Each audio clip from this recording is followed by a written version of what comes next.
Antes de empezar con el video, debo aclarar que por muy irreal que parezca lo que estás a punto de oír, no es simple ficción, o algo inventado por mí. Este caso se tiene por histórico, y fue estudiado por grandes personalidades de la ciencia, como el endocrinólogo español Gregorio Marañón. Aclarado esto, empecemos. Era el año de 1674. Un joven de procedencia cántabra desaparecía en las aguas del Nervión a su paso por Bilbao. 5 años más tarde, unos pescadores advierten la presencia de una extraña criatura en las aguas de la bahía de Cádiz.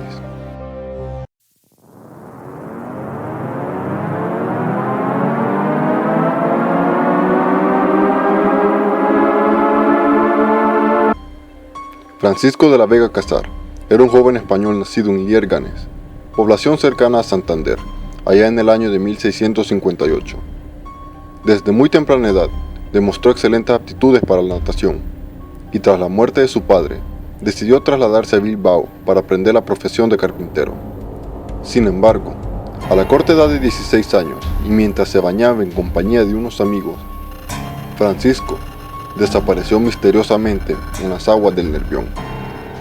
Se realizaron unas inmensas tareas de búsqueda, que al final no dieron resultados. Se le terminó dando por ahogado, y se le comunicó el hecho a sus familiares. 5 años más tarde, unos pescadores que faenaban en la bahía de Cádiz capturaron a una extraña criatura tras tenderle una trampa con sus redes. La criatura, a la que los pescadores habían tratado de capturar sin éxito en varias ocasiones, presentaba una apariencia sumamente particular. Parecía ser un hombre joven, pero con la particularidad que presentaba lo que parecían ser 2 extrañas capas de escamas que cubrían su pectoral y espenazo.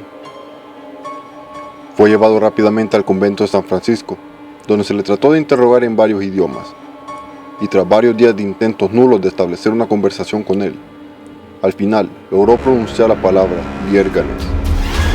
Tras localizarse la población a la que parecía referirse en las afueras de Santander, se les preguntó a sus vecinos si había ocurrido algo extraño en los últimos tiempos. Fue entonces cuando la viuda María de Casar habló abiertamente de la desaparición de su hijo 5 años atrás. Así de pronto, la historia del hombre pez comenzó a cobrar sentido.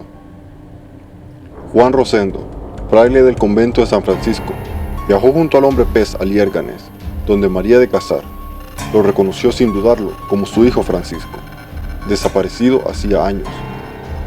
El caso se dio por cerrado, y Francisco volvió a su casa tras una prolongada ausencia, en la que nadie había tenido noticias suyas. Sin embargo, aparte de las extrañas escamas que cubrían parte de su cuerpo, Francisco distaba mucho de ser aquel vigoroso joven que había partido hacia Bilbao para aprender un oficio. Apenas hablaba, mostraba una total apatía hacia los demás e iba descalzo y desnudo con una total normalidad. Debido a su extraño comportamiento, fue tildado de loco, y el aislamiento en el que vivió a partir de entonces acabó por conducirlo a desaparecer en aguas del mar Cantábrico, pero en esta ocasión para nunca más volver.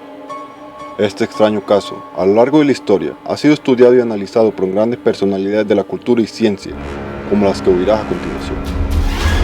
El gran ensayista español, Fray Benito Jerónimo, recogería la historia del hombre pez en el 4º volumen de su Teatro Crítico Universal, respaldada por un gran número de testimonios y abundantes detalles sobre la historia de Francisco. Cabe resaltar que Fray Benito siempre se mostró incrédulo ante historias como esta, pero en el caso de Francisco, se mostró plenamente convencido de su existencia, así como de su condición de criatura, mitad hombre, mitad pez. Ya en el siglo XX, el médico Gregorio Marañón volvería a incidir en la teórica condición del hombre pez, manifestando su desacuerdo con las afirmaciones de Fray Benito.